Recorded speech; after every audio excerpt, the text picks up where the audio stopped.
하나님의 말씀 로마서 1장 20절 장세로부터 거의 보이지 아니하는 것들 곧 그의 영원하신 능력과 신성이 그 만드신 만물에 분명히 보여 알게 되나니 그러므로 저희가 핑계치 못할지니라. 하나님을 알되 하나님으로 영화롭게도 아니하며 감사치도 아니하고 오히려 그 생각이 허망하여지며 미련한 마음이 어두워졌나니 스스로 지혜롭다 하나 우존하게 되어 썩어지지 아니하는 하나님의 영광을 썩어질 사람과 금수와 버러지 형상으로 바꾸었느니라. 20절에 보면 장세로부터 거의 보이지 아니하는 것들 곧 영원하신 능력과 신성이 그 만드신 만물에 분명히 보여 알게 되나니 그러므로 저희가 핑계하지 못할 진이라고 말씀하셨는데 하나님의 능력과 신성이 사람의 눈에 보이지 않지만은 영원한 것이요 무한히 완전한 것이요 무한히 광대한 것이요 무한히 위대한 것이요 무한히 세밀한 것이요 무한히 조직적이요 또 하나님의 능력과 신성은 천상천하에 있는 모든 것을 만드신 전지전능한 것이요 영원 불변한 것이요 그리고 만드신 모든 만물을 통하여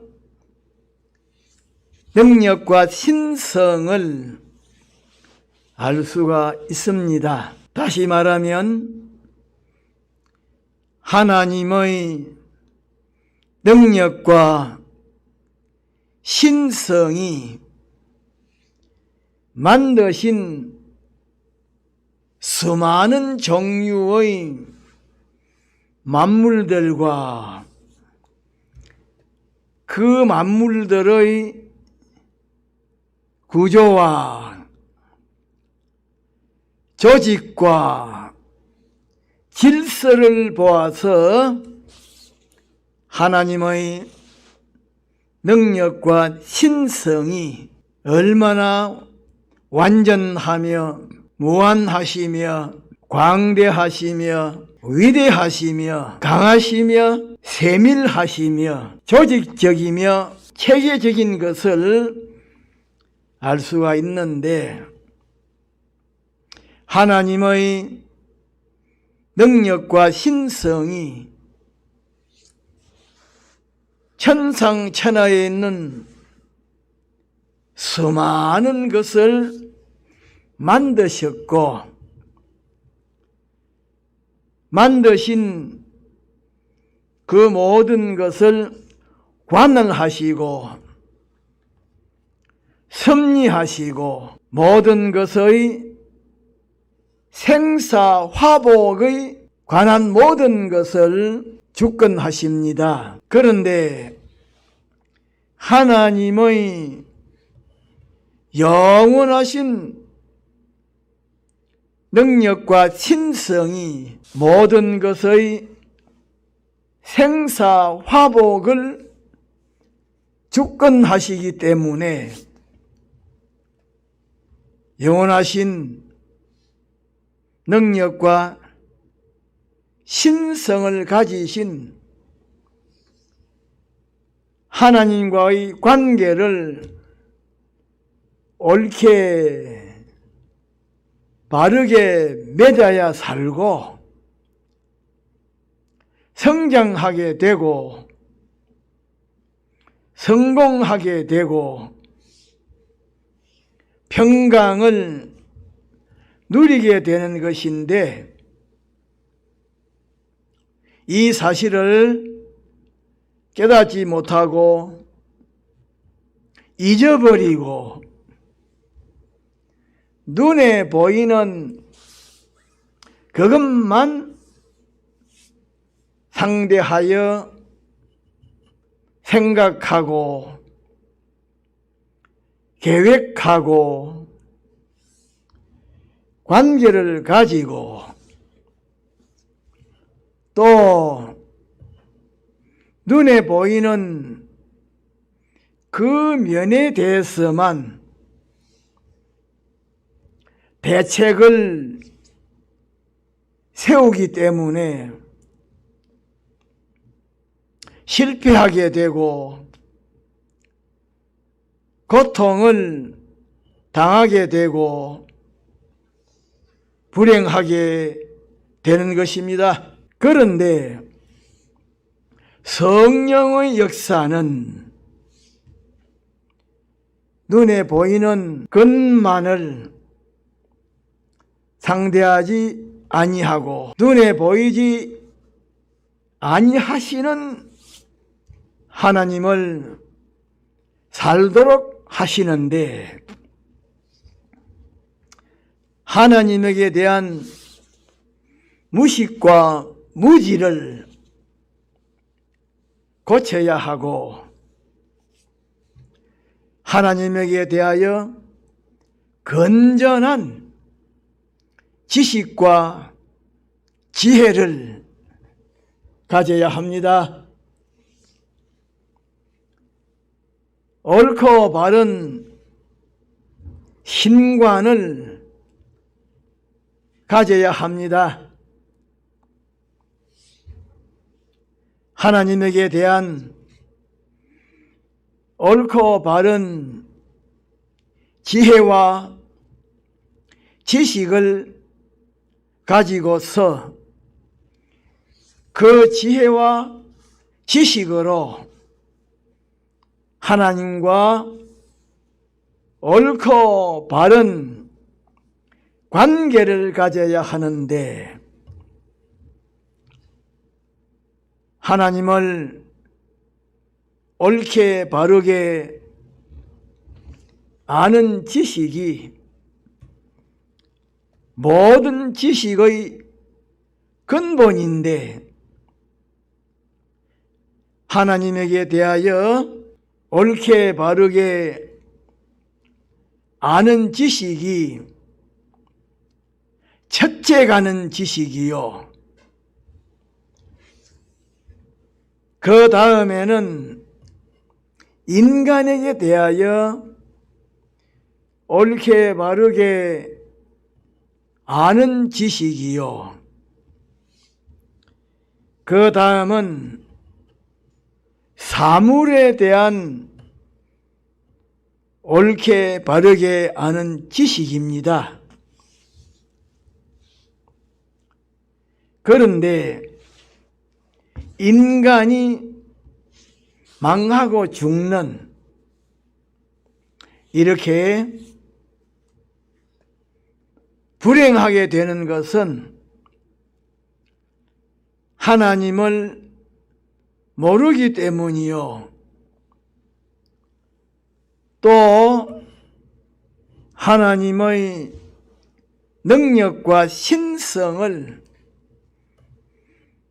모르기 때문이요, 또 하나님에게 대하여 무식하면 인간에게 대하여 무식하게 되고 사물에 대하여 무식하게 되는 것입니다. 그러나 하나님에게 대하여 유식하게 되면 사람에게 대하여 유식하게 되고 그 다음에는 사물에 대하여 유식하게 되는데 하나님의 능력과 신성을 연구하여 하나님에게 대하여 옳고 바른 지식을 가지고 유식하게 되면 하나님과 옳고 바른 관계를 가지게 되고 또 하나님과 옳고 바른 관계를 가지게 되면 성공과 성장과 평강을 가지게 되기 때문에 만물에 나타나신 하나님의 능력과 신성을 연구하고 또 우리 믿는 사람의 이성과 몸에 나타나신 하나님의 능력과 신성을 연구하여 하나님의 영원하신 능력과 신성을 발견하게 되면 자기에게 하나님의 능력과 대립이 되어 있는 행동이 무엇이며 하나님의 능력과 대립이 되어 있는 생활이 무엇인지 그것을 찾아서 정리하여 없애고 하나님의 능력과 대립이 되어 있는 행동을 하지 아니하고 생활을 하지 아니하고 또 자기에게 하나님의 신성과 대립이 되어 있는 성품이 무엇인지 그것을 찾아서 정리하여 없애고 하나님의 신성과 대립이 되어 있는 성품을 가지지 아니해야 합니다. 다시 말하면 하나님의 능력과 대립이 되고 반대가 되어 있는 행동과 생활, 하나님의 신성과 대립이 되고 반대가 되어 있는 성품과 욕심, 그것들을 발견하였으면 그것들을 속히 버리고 하나님의 영원하신 능력과 신성에게로 돌아가야 합니다. 그리하면 망하지 않고 성공과 형통과 평강을 가지게 되고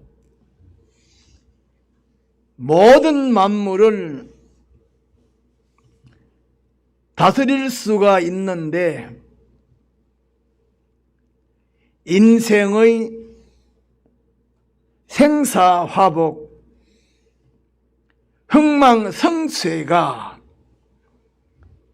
하나님의 능력과 신성과 옳고 바른 관계를 가지는 데에서 결정이 되는 것입니다. 우리가 상대하는 어떤 사람을 심사할 때에 그 사람의 심리와 행동을 심사하는 그것은 외부적인 심사입니다. 껍데기 심사입니다. 그러면 내부적인 심사, 알맹이 심사는 어떤 것인가? 그 사람에게 하나님의 영원하신 능력과 신성이 어떻게 나타나고 있으며 얼마나 작용하고 있으며 어떻게 작용하고 있는지를 심사하는 것인데 우리 믿는 사람은 상대방을 심사할 때에 내부적인 심사를 해야 합니다. 알맹이 심사를 해야 합니다. 그렇게 심사하여 하나님의 영원하신 능력과 신성이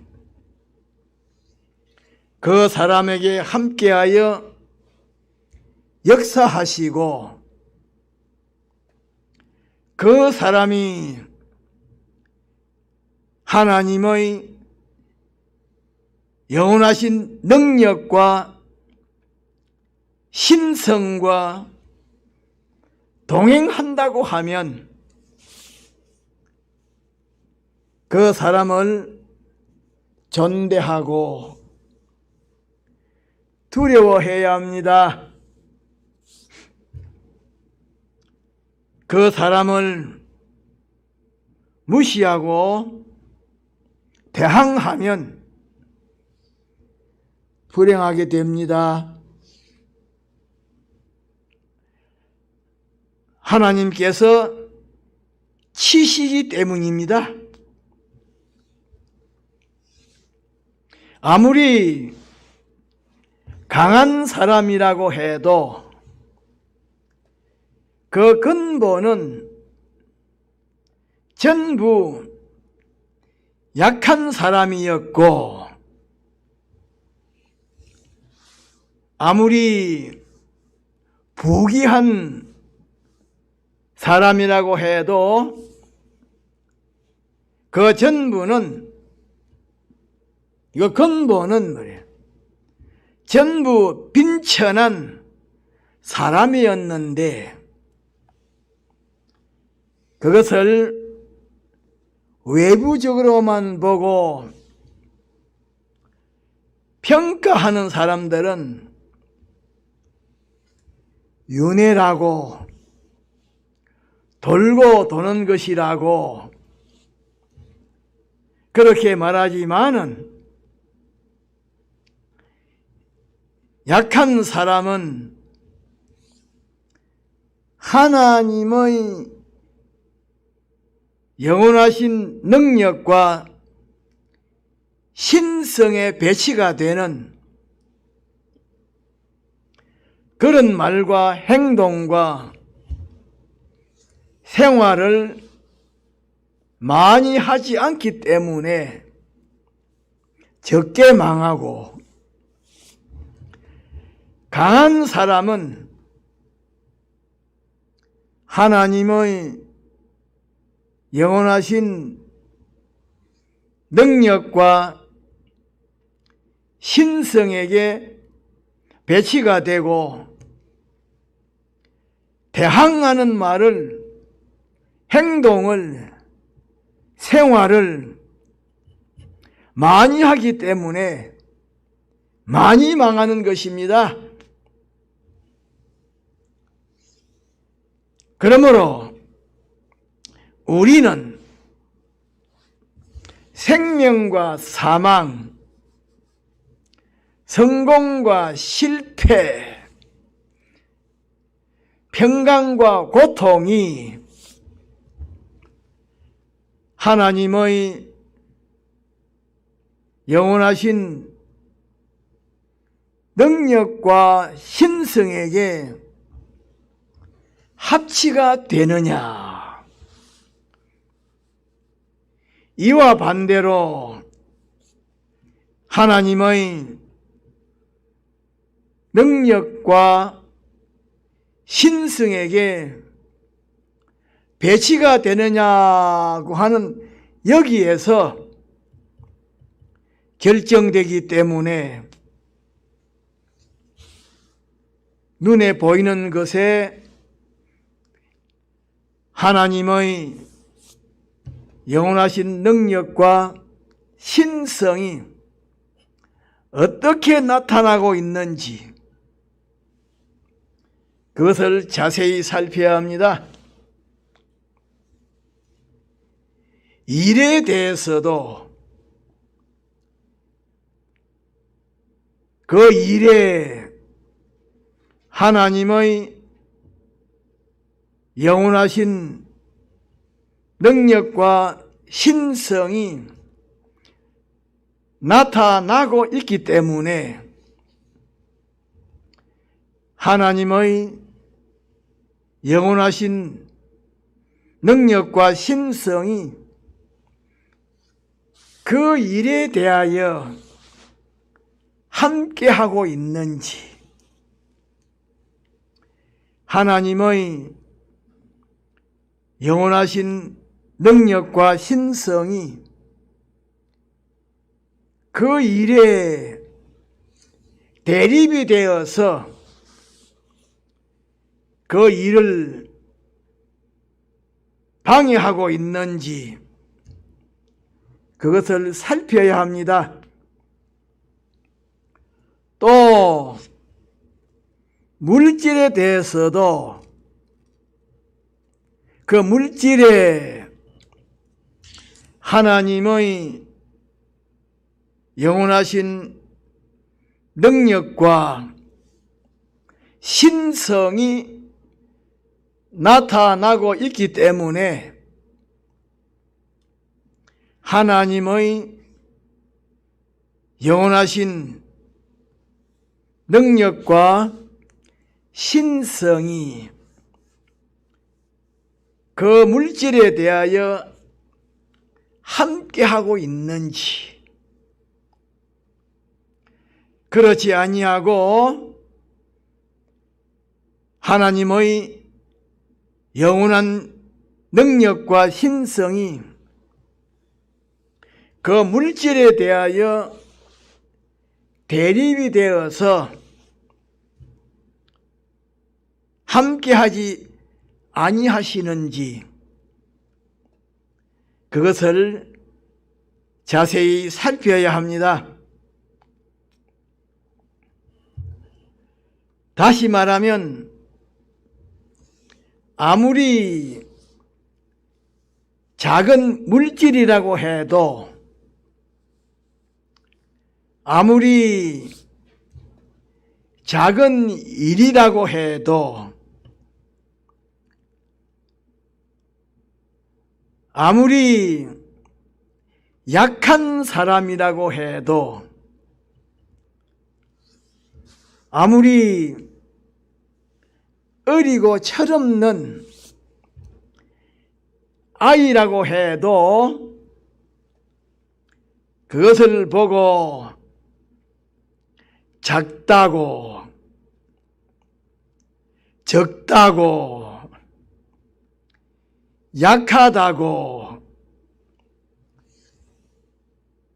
어리고 철이 없다라고 무시하거나 업신여기면 안 됩니다.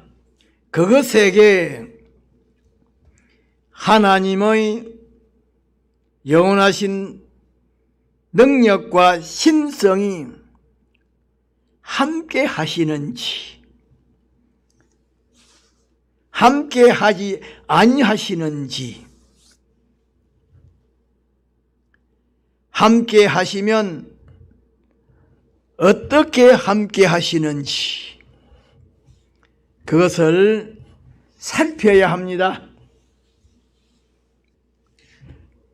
다시 말하면 숫자가 너무나 적고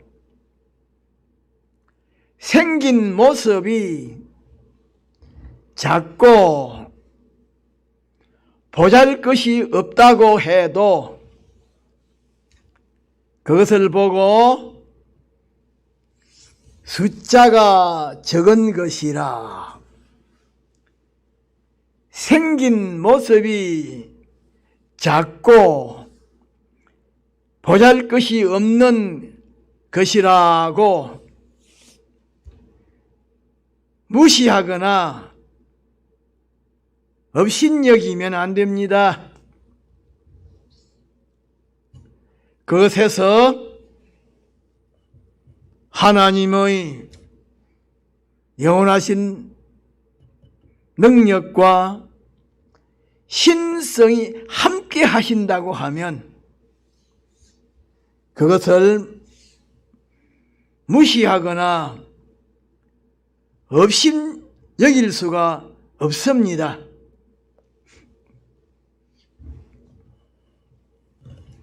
마태복음 14장 13절로 21절에 보면 어린 아이가 내어놓은 보리떡 5개와 물고기 2마리는 작고 적고 보잘것이 없는 분량이었지만은 예수님께서 그것에게 축복하시고 하나님의 영원하신 능력과 신성이 함께 하실 때에 여자와 아이를 제외하고 남자만 계산하여 5,000명이 배불리 먹고 남은 조각을 12바구니에 거두었습니다.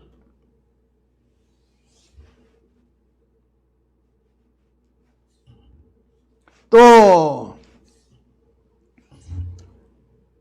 출애굽기 14장 15절 이하에 보면 모세의 손에 들려진 지팡이가 보잘것이 없는 하나의 작은 막대기이지만은 거기에 하나님의 능력이 함께 하실 때에 홍해 바다를 두 쪽으로 갈라지게 하셨습니다. 또 아무리 숫자가 많고 생긴 모습이 우람하다고 해도 하나님의 능력이 그것에게 함께하지 아니하시고 그것이 하나님의 능력과 신성에게 배치가 되고 대립이 되어 있다고 하면 아무것도 아닙니다. 사무엘상 17장 1절 이하에 보면 이스라엘과 블레셋 사이에 전쟁이 일어났는데 블레셋 나라가 수많은 군사를 동원하여 골리앗이라고 하는 장군을 대장으로 삼고서 이스라엘을 침공하였습니다. 골리앗이라고 하는 대장의 신장은 6구빗 한 뼘인데 2m 75cm입니다. 골리앗의 키가 275m입니다. 또 그 당시로서는 최고로 발달된 무기와 전술을 가졌지만 그들이 하나님의 능력과 신성에게 배치가 되고 대적이 되었기 때문에 비참하게 망했습니다. 그러므로 아무리 작고 적고 약하고 보잘것이 없는 것이라고 해도 그 일에 하나님의 능력과 신성이 함께 하시면 그 일을 업신여길 수가 없습니다. 무시할 수가 없습니다. 그러므로 우리는 하나님의 영원하신 능력과 신성의 하나가 되어서 움직이는 그런 사람이 되어야 합니다. 언젠가는 폭발을 하여 하나님의 대리자로서 천상천하에 있는 모든 만물을 통치하는 그런 실력자가 될 수 있습니다. 작다고 적다고 보잘것이 없다고 어리다고 까놓으면 안 됩니다. 거기에 하나님의 영원하신 능력과 신성이 함께 하시면 큰 것도 깨어지고 강한 것도 깨어지고 억센 것도 깨어집니다.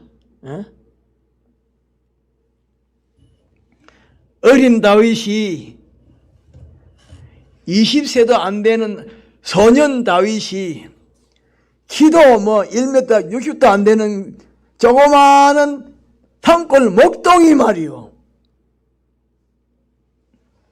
거기에 하나님의 영원하신 능력과 신성이 함께하니까 이스라엘 왕 사울을 비롯하여 전국이 벌벌 떠는 그런 골리앗과 블레셋을 막대기 하나로 이겼습니다.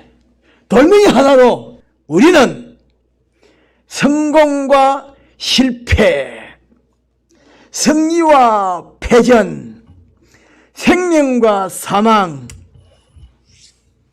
평강과 고통, 형통과 불통, 이것이 무엇에서 결정되느냐? 하나님의 영원하신 능력과 신성이 함께 하느냐 안 하느냐 거기서 결정이 됩니다. 그러므로 우리는 하는 일이 슬프다고 보잘것이 없다고 낙심하지 마십시오.